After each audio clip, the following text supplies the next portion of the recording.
Good morning. Welcome to Shawnee Mission Unitarian Universalist Church. And I'm sure all of you are as anxious as I am to welcome Rev Rose back.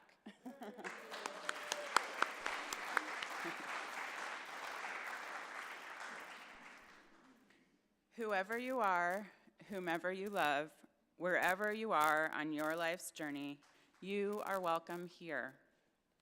We are so happy that you've chosen this YouTube channel, this Sabbath, this sanctuary and time. We know that you have so many options on Sunday morning, and that you chose to be here is something that we celebrate. We extend an especially warm welcome to our visitors and anyone who may be watching our service online for the first time. If you use a hymnal and forgot to pick one up on your way in, please feel free to grab one from the carts near the entrance in a moment. We now invite everyone to greet each other in any way you possibly can. If you're joining us online, please say hi in the chat.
Thank you. Okay, and we have a few announcements now. I'll invite Jen up to get us started.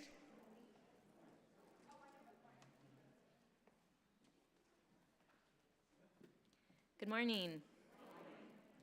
Our Whole Lives Lifespan Sexuality Education, or OWLS, as many of us know it, helps participants, kindergarten through adult, make informed and responsible decisions about their relationships, sexual health and behavior by providing accurate, developmentally appropriate information about a range of topics, including relationships, gender identity and expression, sexual orientation, sexual health, and cultural influences on sexuality.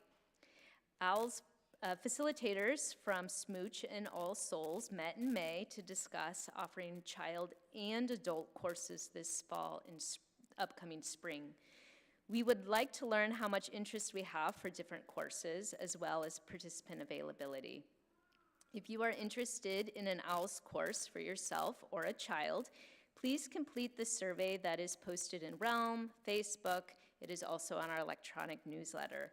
Your input will help us plan future programming.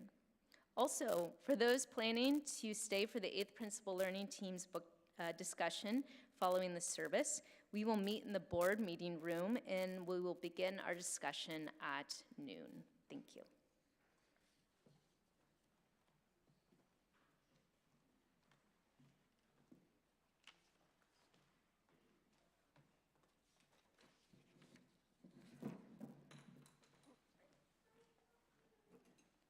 Good morning.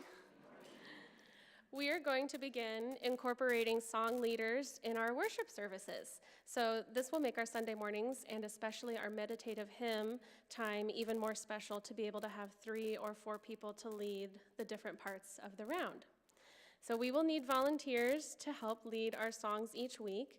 and would like to organize enough volunteers so that each person's help is only needed around once a month. You can sing more if you'd like. This way, volunteers can pick their preferred days based on their availability, and the workload can be shared among many. This is a great low-commitment activity, especially if your schedule does not allow you to attend weekly choir rehearsals.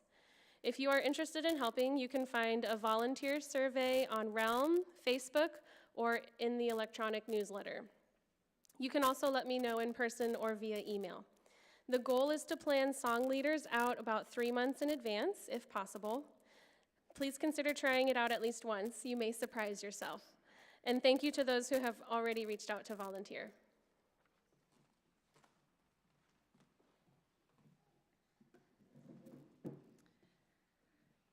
If you are having trouble getting on Realm, which is our church database, there is going to be a tech table following the service, and you're welcome to go and get assistance getting signed into Realm.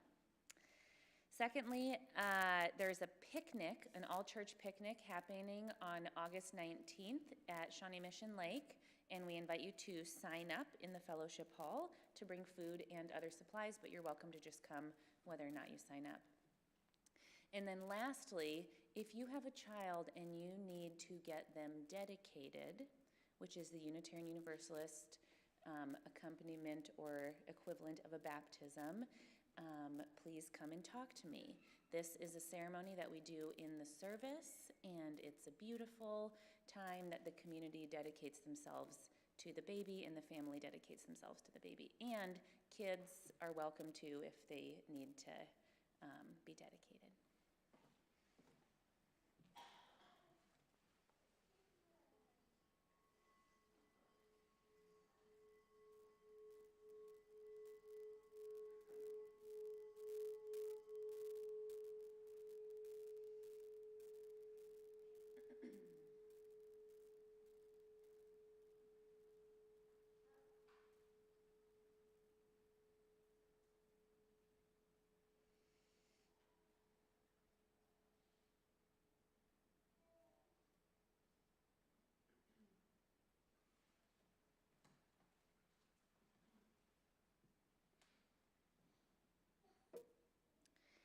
Many of you know that today is my first day back in the pulpit after maternity leave.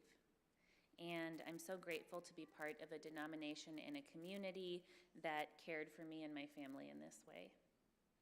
Thus, today, I share with you my reflections on how bringing new life into this world has shifted my perspective and deepened my spiritual understanding. All of our readings today are to this end, to reinforce our guardianship of the younger generation and to inspire our own inner children. Our opening words today come from Wendell Berry. When despair for the world grows in me, and I wake in the night at the least sound, in fear of what my life and my children's lives will be, I go and lie down where the wood drake rests in his beauty on the water and the great heron feeds. I come into the peace of wild things who do not tax their lives with forethoughts of grief.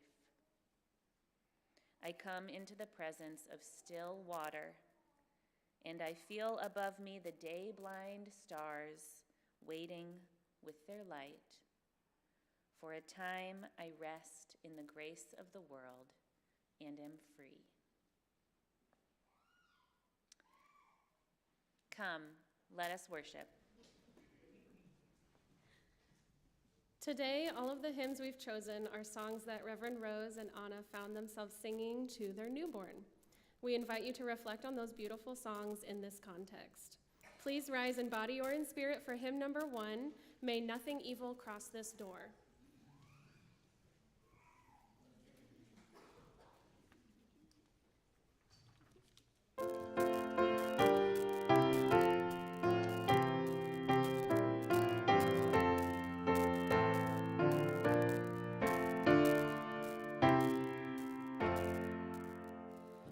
May nothing evil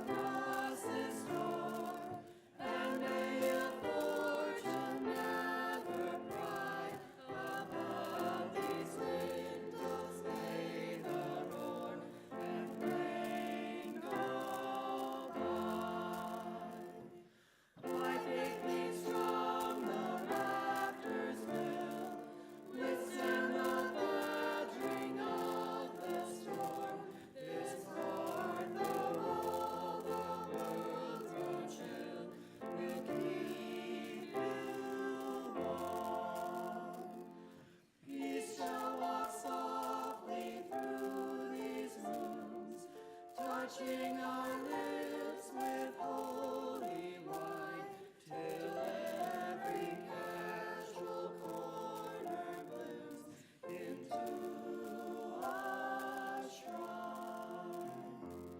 With laughter down the raucous shout, and early sheltering walls are thin, may they be strong to lead fate out and hold love in.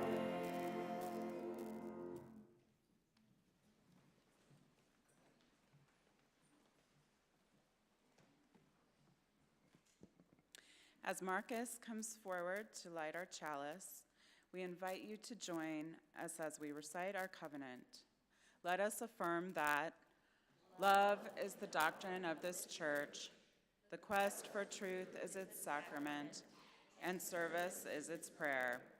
To dwell together in peace, to seek knowledge and freedom, to serve humanity in fellowship, to the end that all souls shall grow into harmony with the divine. Thus do we covenant with one another.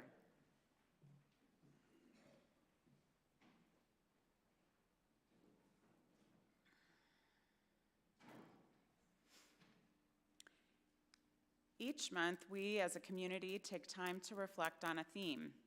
The children do this in their classes, and we do it here in worship and in our small groups. This month was a little bit of a choice, and I know some groups chose play and others freedom, and for the purpose of this reflection, I am reflecting on freedom. I must admit that being asked to reflect on freedom initially provoked in me a fair bit of fear and anxiety. With the layer upon layer of privilege I wear every day, freedom likely carries a different meaning for me than it does for most of the world. Taking a practical approach, I entered freedom into dictionary.com, thinking it might help to read what I expected would be several definitions. In fact, there were not 5, not even 10, but 17 definitions of the noun freedom. Somehow this brought me some relief, seeing that concept is clearly open to interpretation. And so, as a 50-year-old straight white woman in Kansas, I offer you this brief reflection on freedom from my own experience. Today, for me, freedom is saying no to requests or relationships that confine my spirit or minimize my strengths. It is acting and speaking from my values, even when they are unpopular. And it is choosing to be part of this spiritual community that welcomes and celebrates all people, that encourages me to explore and grow, and that challenges me to address racism in myself and the world around me. I heard the term high-demand religion for the first time this week and thought, oh yes, I know what that is. The church in which I was raised and spent my first 30 years was very high demand, demanding my belief in a creed and alignment with doctrine and sacraments that may have once given me a sense of belonging, but were never freeing to my spirit or mind or body. So today, in this time and place, and among this community, may we all come into the presence of still water, feel above us the day-blind stars waiting with their light, and for a time rest in the grace of the world and be free.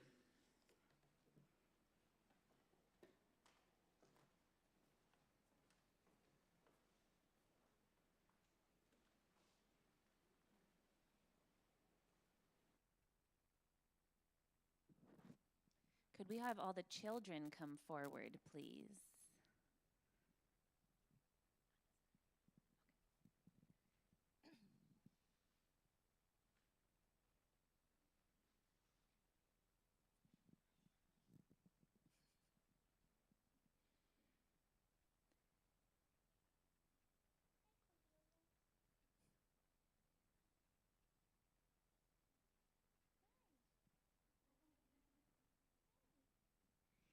Seeley's back.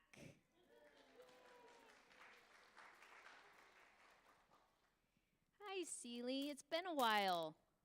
I think the last time I saw you, you and the children were saving the sea urchin population from overfishing. Oh, you remember that? I've been really busy in the ocean recently. Oh, yeah? What have you been up to? Well, you guys know how I'm in charge of cleaning the coral reefs? Well, now I have a new responsibility. I'm supposed to get more animals to help. Oh, wow. That sounds like a big responsibility. It is, Miss Jenny. And honestly, sometimes I worry that I'm not good at it. I can understand that. We all want to be helpful and make a difference. You want to hear some really good news? Yeah. Rev Rose is a mom now. She had a baby this spring. That's wonderful. You know, my Auntie Tortuga had a baby. It was a crab named Heidi. She named it Heidi because it hides in a shell. That's fun. I know you love helping out on the coral reef. I bet you love babysitting your cousin Heidi. I do, but actually, I lost her the other day. I was distracted on my shell phone, and when I turned around, she was nowhere to be found. Oh, it was terrible. I felt like I had failed her and my aunt. I searched and searched, and I was so angry at myself that I made such a terrible mistake. Oh, Seely, that does sound awful. Did you find her? Well, finally I swam back as fast as I could to my aunt's house, and when I got there, there was Heidi, sorting her shells as usual. I guess she had hid from me too good, and then when she came out of her hidey hole, she couldn't find me and just decided to go back home by herself. I didn't even know she knew how to get home. Oh, wow. I'm so glad she's safe, though, and she made it home. Yeah, seemed risky to me, but now that she knows she can do it, that's good. Well, Seely, you know, sometimes it's situations that are less than perfect where we learn the most. And sometimes we have to take risk in order to grow.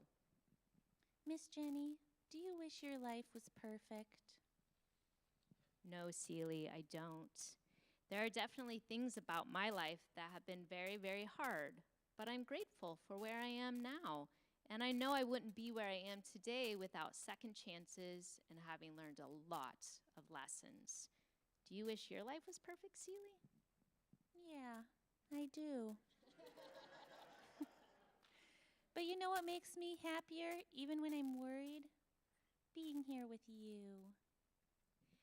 Yes, one thing I love about this church is that it's a place where we don't have to be perfect to have friends or love our lives, and we don't have to hide who we really are.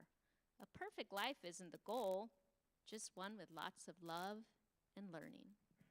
Ah, thanks. That was really wet. Seely, will you join me in singing the children out to their classes?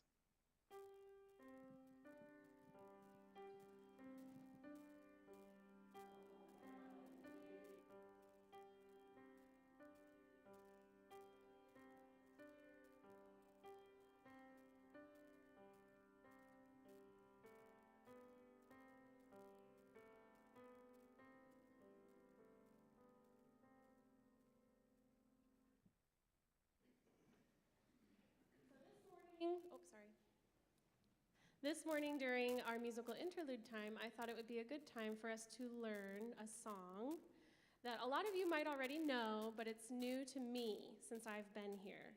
So we're going to learn the meditation on breathing, and I'll have the words up on the screen, and I also have my song leaders to help me teach it.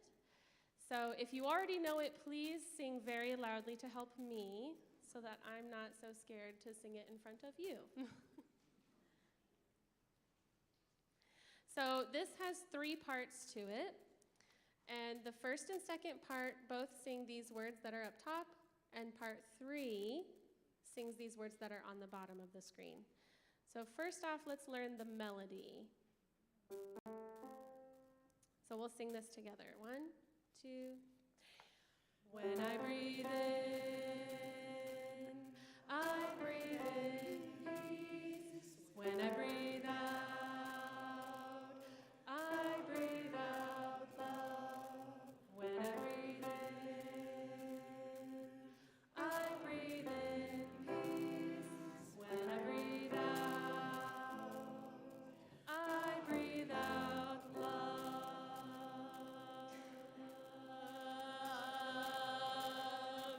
Beautiful. Okay.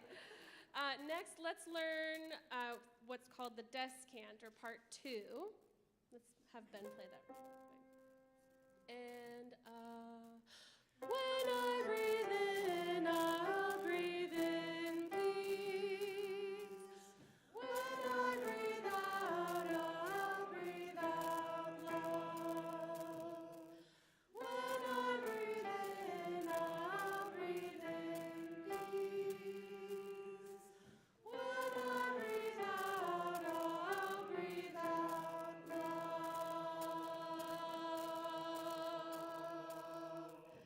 Excellent. Okay, and then the last part, which I think is the most important, because it's the glue. Part 3 is the glue that holds us all together.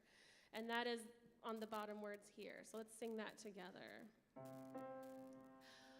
Breathe in, breathe out, breathe in, breathe out. Yes, okay. So you all know this really well. So I'm very happy about that, because you're singing so loudly and it's beautiful up here, and it'll help our meditative experience. So now let's try to put it all together. That way when we get to our meditative hymn time, we can just enjoy the music. So I'm going to have this side of the room, led by Carla and Jim, are going to sing part 3. And we're going to start with that. We can all sing part 3 together.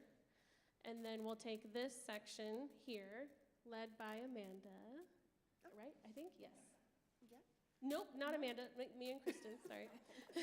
Kristen and I are going to lead this section in the melody. I'll let you know when we're going to start singing that. And then this section here, we'll sing part 2 with Amanda, and I'll let you know when to start singing that. So we're going to build on it. And just because you're sitting in one section or another doesn't mean you have to sing part 3, 1, or 2. You can sing whichever feels most comfortable for you. So let's try this.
We come to this place to be seen and to see, to be taught and to teach, to be heard and to hear.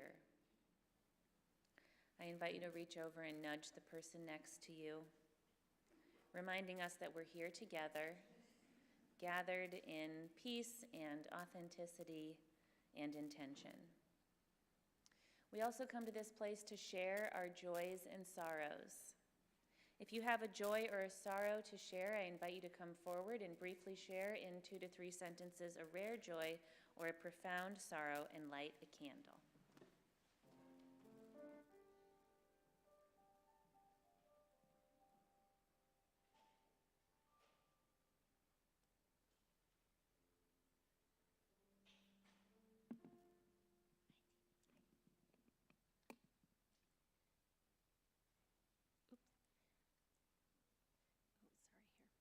This is a candle of joy.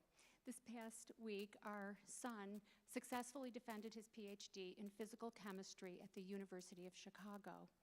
And that seems especially relevant to say here because we think it takes a village to raise a child. And he grew up in this church where he learned and embraced critical thinking, reasoning, and we see this and the wonderful public schools and the teachers and the opportunities he had there as so foundational to his achievement this past week.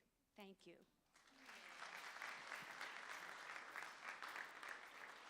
What she said.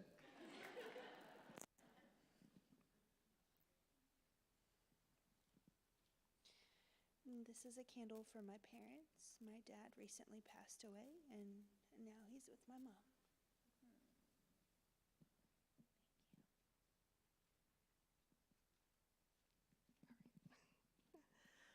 Mine's both. So my sorrow is my dad is getting surgery for his cancer on Wednesday, and I hope everything goes well for him. And good news, we bought a new house, and I start a new job on Monday.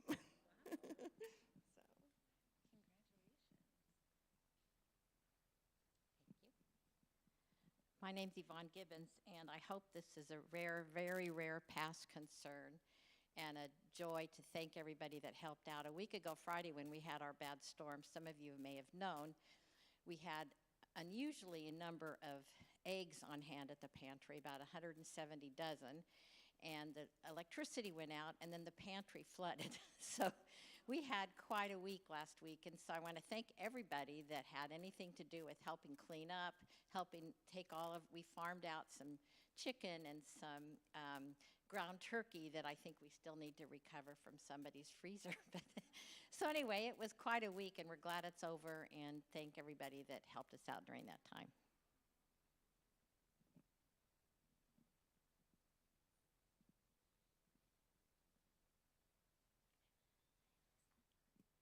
I'm Melissa Malozzi, and this is a candle of concern and hope I get better. I have not been feeling very well physically or mentally the past 2 weeks, and I wound up in the ER this past Tuesday, and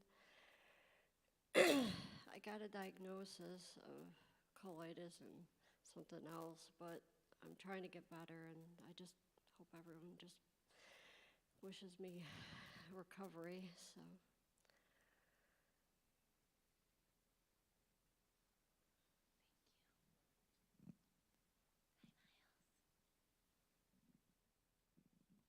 It's a joy that our granddaughter is living with us for a short time.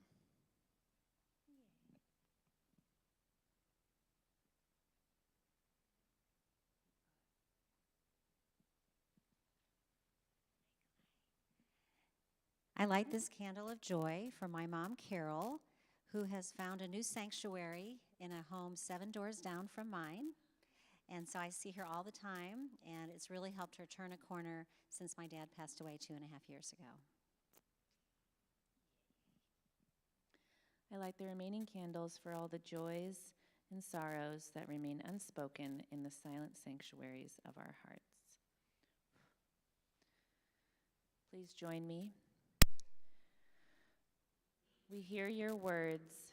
We witness your life in all its heaviness and brilliance, and we carry your joys and sorrows in a shared heart.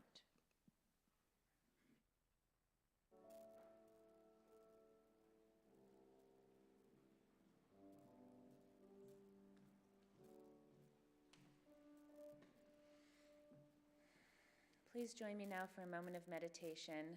I invite you to put your feet flat on the floor, take a deep breath. Close your eyes if you feel comfortable. Just come into your body for a moment, enjoying your physical presence, the density of your own embodiment.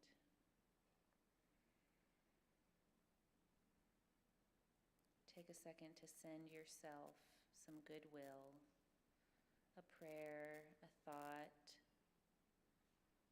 and I love you. You can put your hand over your heart.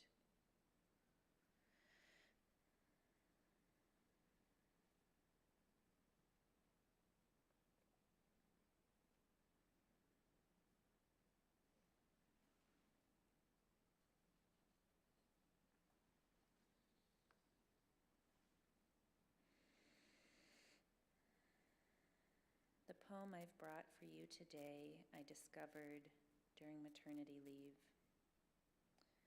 It's by Mary Oliver from her collection, Thirst. When I think of her, I think of the long summer days she lay in the sun, how she loved the sun, how we spread our blanket and friends came and the dogs played.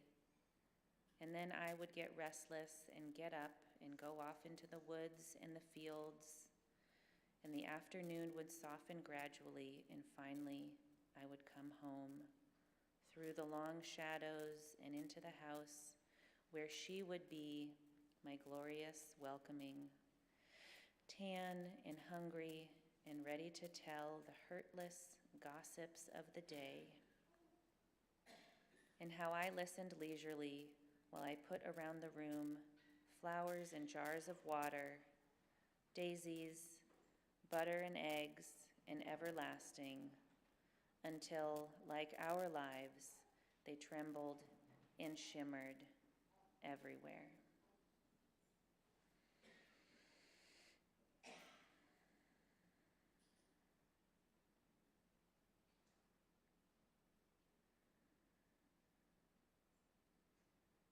I invite you to come back to that space of self-love and self-appreciation.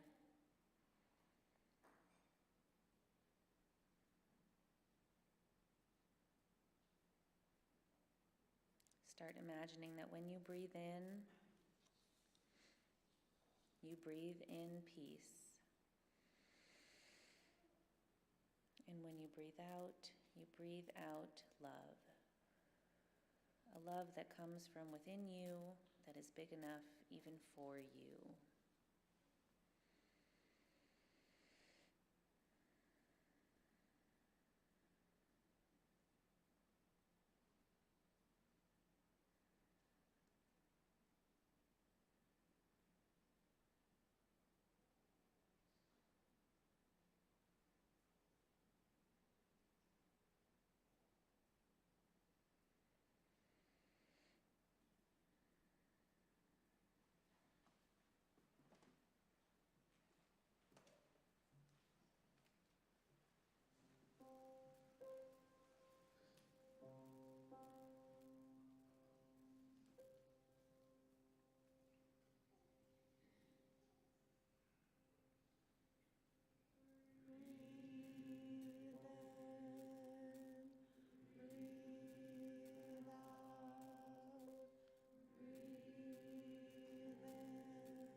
Today's reading is A Blessing for Risk Takers and Failures by Robin Tanner.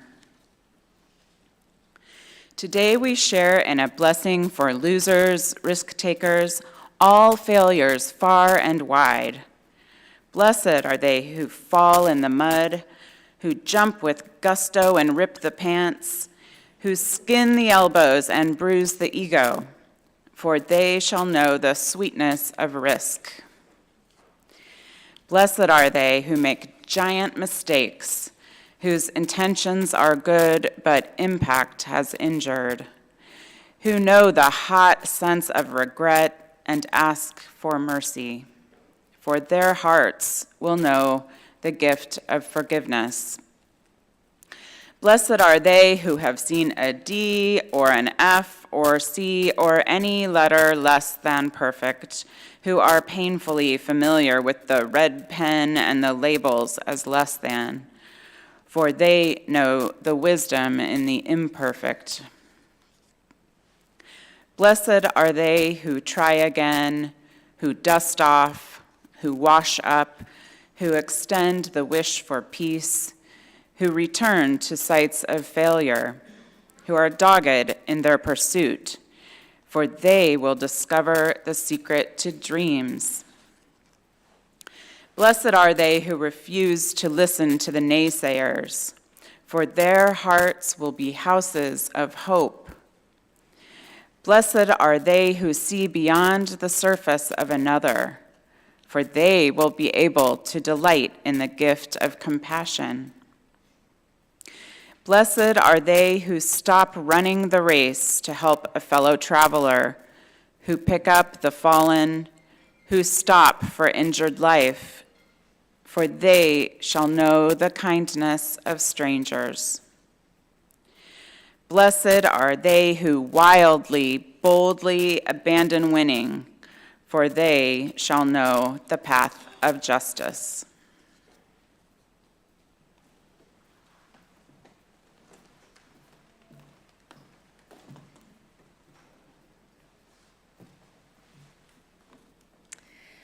What if perfection weren't a thing? For you, I mean, and for me, for all of us. I think it would mean a great unraveling of how we see ourselves and others and the divine. Because we have been taught to imagine that God is perfect. That a characteristic of divinity is someone who does not make mistakes, is an all-knowing, ever-present, perfect guardian who got it right on the first time, just scooped up the earth and made humans. And that it is only after we made a giant mistake and took risks that we became separate from the divine. You are probably familiar with this interpretation of the Garden of Eden, because this is how many, many people have told us it goes. So much so that we as a whole society really struggle with issues around perfection. This idea that it is through our perfection that we are blessed and that other people will see us as blessed. That only in spotlessness can we spot holiness. But of course, life is not perfect. We are spotted with many blemishes on our perfect records. We are living with failures and regrets and mistakes and illnesses that weigh in on our every day. And yet, our lives are sacred and our existence is holy. Make it make sense. How can it be that we were supposedly made in an image of God who is perfect, and that we get hurt, that we carry loss, we get humiliated, we have close calls, and we have struggles that do not let up. Well, it doesn't make sense because this is a limited reading of the book of Genesis. This is what we call bad theology, which really hurts us. Because when we couple holiness and perfection, it results in us living in fear of being imperfect. Believing that if we fail, that lessens our worth. And therefore, what do? We quit trying. There are many implications down the line of this too. Ableist, classist, racist implications which start to link a person's body or their class to their inherent worth, that they have been blessed with their perfection. As a result, many of us do not have peace with who we are and how we have lived. And instead, we carry deeply held beliefs that perfection means divinity. Well, you'll be glad to know that the Bible does not actually say that God is perfect. The character of God actually makes mistakes, and from this, learns and grows. Throughout the whole book, God changes their mind when proven wrong, and is a relational deity that becomes through a mutual process with the humans and the other gods in the pantheon, which there is. You see, despite what we've been taught, it is quite clear from the book that perfection is not a thing, and it is not coupled with holiness. Perhaps it would be a mercy to us all to remember that these first chapters of Genesis are actually an ancient indigenous Jewish myth that actually has quite a bit in common with other indigenous creation myths. And that when we compare them, we see similarities amongst the gods as they discern what it means to create life and guard life, and what is holy in their guardianship and in their relationships.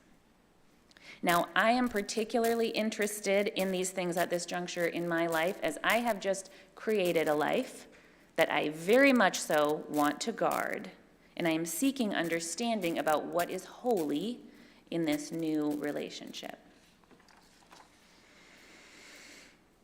I want to bring you another indigenous creation myth that I think adds a lot to this conversation. These are the stories from the Popol Vuh, which is the Mayan book of the dawn of life. The Popol Vuh is one of the most significant surviving texts from Spain's conquest in Central America. And it, like the Torah and like all life itself, starts with the water. Let me tell you the story briefly. The gods were living in the depths of the ocean, underneath a covering of blue-green feathers, when they decided that life was too quiet, with just the mist floating over the horizon between the sea and sky, and so they willed the mountains to wrench upwards, and they fashioned the cypress tree and the rocks and the deer to drink from the cool, sweet water, and they made birds to cry out in the air, not unlike how the world's beauty has dawned on me throughout my life. But these gods, they wanted someone who could talk, someone who could be in relationship with them. So they set out to create the humans. First, they fashioned their creations out of mud. But the mud people were not the kind of beings the creators had in mind. They were all soft and had trouble standing upright. And even worse, after it rained, they melted. Having failed, the gods tried again, this time with wood. They made stick people, who I imagine moved like robots. These people did better in that they could speak, but when it rained, they all floated away. Anyways, they didn't have any compassion. They were angry and barbaric, and they burned all their pots and they kicked all their dogs. And so all the dogs and all the pots rose up to get them. And those who survived were the monkeys. Having failed now twice, In significant ways, the gods went to the animals and asked them what they suggested, and the animals brought them to the corn, which they ground into a pulp and fashioned into the shape of humans, and then they pressed it, and the leftover corn water, they gave it to us to drink. And only then did the people as we know ourselves come alive, with hearts and faces and bodies made of fruit. Oh, imagine how those gods loved their corn people, who had little corn babies. And they probably went on their little corn arms and kissed their little fat corn baby cheeks, as people have done since the beginning of time. Perhaps they stood at the bassinet and watched their corn babies sleep, and maybe they felt as I did, that their babies were perfect. Maybe they wanted to freeze those little corn babies in time with their perfect little kernel toes, their faces framed in bright green husk with a little tuft of white and brown corn tinsel puffed out the top. Just freeze them. And then their lives would be holy in that they would never be hurt, never have loss or humiliation or close calls, illnesses. Maybe they wished that their corn babies could just take that first gargly gasp of air and then live a blessed corn person life free from risk, failure, mistakes, and suffering. Now, these may sound like the wild imaginings of an exhausted new mother, and I assure you they are. You see, becoming a parent was a shock. That is to say, it was incredible. That is to say, it was unbelievable. That is to say, I relate to what Toni Morrison said, that when the baby came out, you could have knocked her over with a feather. That is to say that it was the calving of my own body and the splitting off of a sprout, peaceful, smiling at birth and sighing little sighs of comfort that shook me to my core. A resounding dawning that this baby would be growing and running and risking and failing and regretting, and a deep fear crept into me. That is to say, I was not one of those women who, in the photographs of birth, appears well-adjusted. You know the type. In the photos, they are shown holding their baby to their chest and smiling up at the camera as if to say, I always knew it was a human baby in there. But I'm happy to say that my little family was surrounded by love and support for these past 3 months, and that therefore I have been able to understand my new little human being and my tether to her as less of a splash to the face and more like Anna and I and our families are being swept into a new current, her current, bobbing along, swirling and floating downstream in love. But the thing is, my little corn baby doesn't know how to swim yet. So this river of life seems very deep and quick and dangerous, with failure resulting in the possibility of something very precious being lost. You see, for me, a marker of the postpartum period was anxiety, which meant that in my worst moments, I became acutely afraid of how my child could get hurt.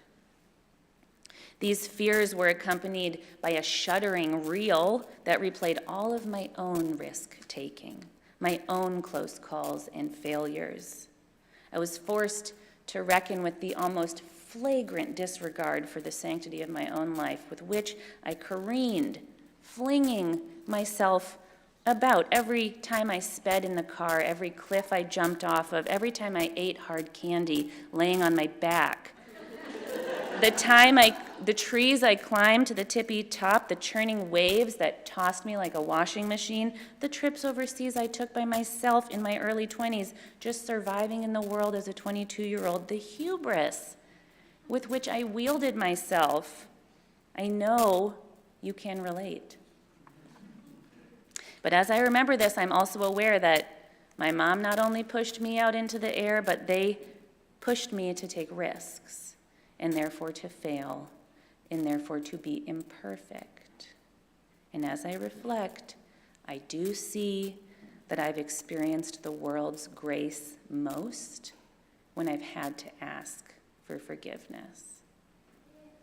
and that I've understood the preciousness of my own heart most when I've had to break someone else's. Perhaps part of creating life is to see that imperfection and failure and mistakes are stepping stones on the path to a holy life. Sacred failures that result in growth and learning and coming into the world. To then uncouple divinity from perfection and instead remember those good theologies that break us open to life. The Mayan gods, who were actually quite flawed in that they had two major failures, the melters and the floaters. And yet because they kept going, they got their corn babies who could talk and teach them too. And in the Hebrew Bible, after all, God did create human beings who immediately are pushed out into the harsh world. Not because risking and failing are imperfect and therefore cleaving us from the divine, giving us an original sin, but instead as evidence that awakening and learning were part of God's imaginings. Who knows? Maybe the God of the Hebrew Bible felt as I do, like, oh crap, now I've done it. I went and created an imperfect being whose pain and hurt will follow me forever, and the best I can do is hover nearby as they suffer in this hurting world. All of this is to say that perfection isn't a thing. It's pretend. It's made up. It's a sickness. It's not like the feeling of mud in your hands, which is real. It's not like how your real human aliveness feels. Perfection does not exist like those little corn kernel toes do, those toes that will grow and weather life and walk 100,000 miles on what is hopefully not a trail of tears. Perfection does not exist like those little corn toes that will one day curl up and be laid to rest in the earth once more to come apart, back into everything. So maybe to be blessed is not to have a perfect, easy go of it, without blemishes or ugliness, but rather, blessed are they who dust off and try again. Blessed are they who learn, who persevere, who come back to the site of defeat, who are dogged in their pursuit. Those who know will know the wisdom of the imperfect, that the holiness is not in the spotlessness, but in being able to spot the holiness in the most unlikely of places, in the risks we take to bring beauty into this world, in the unlikely moments that tremble and shimmer everywhere. Because it's you and your actual life, my little corn babies, that is holy. You who have grown up and survived despite so many failures. You who are at the very precipice of the waiting moments of your lives, which call to us as living, breathing fruits of this earth, who are in a sacred process of unfolding and becoming. Better served to not tax our lives with forethoughts of grief, but instead to rest in the grace of this world and be free from the fear of what might happen if you fail. Free from the fear that you alone do not carry that spark. And instead see yourself in the image of these gods, in your mind's eye. These gods who keep trying, who ask for help, who want relationship, who keep loving their imperfect creations despite the fear of what their lives and their children's lives may be. And see in yourself that your next holy step will be the one that keeps you going, keeps you stretching, puts you out there. Try something new, try something again that you already tried, because you will get there if you keep going. You will graduate, you'll get the job, you'll get your person, you'll grow your business, you'll make your transition. Just persevere with your creations, even if you fail. Be godly and try again. Because it's not what is frozen that is holy. What is holy is to love yourself in process, to view your failures and imperfections as an integral part of your path. Have faith that if you keep going, you will get your corn baby. I did. And when you do succeed, when you do reach your goals, your learning will only begin again tenfold.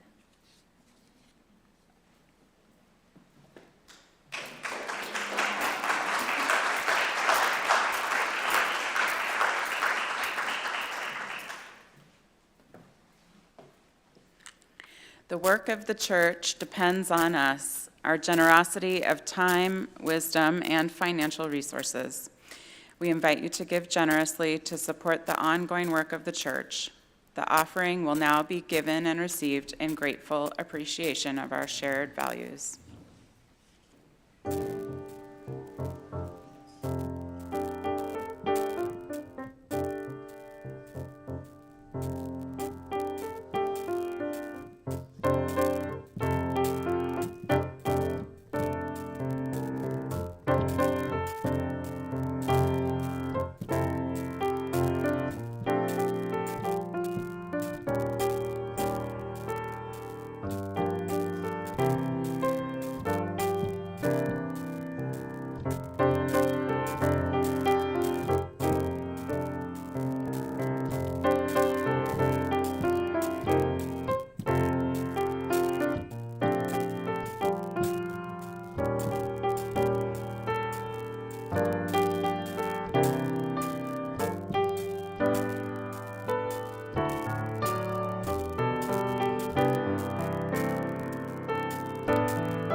We extinguish this flame, but not the light of truth, the warmth of community, or the fire of commitment.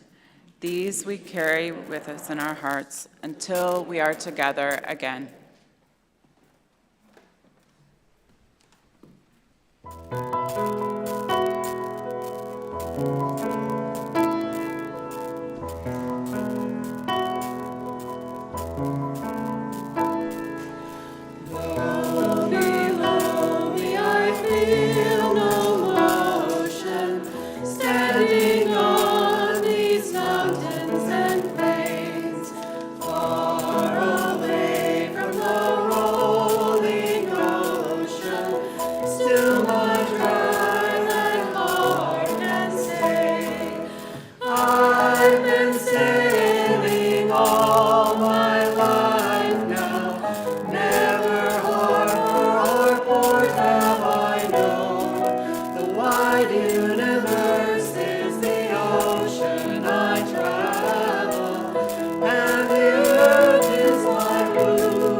was born upon the fathoms. Never harbor or port have I known. The wide universe is the ocean I travel, and the earth is my blue boat home.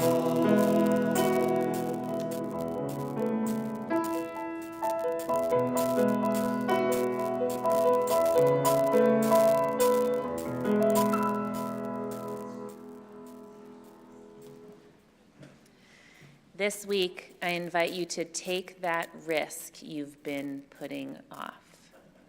Go in peace.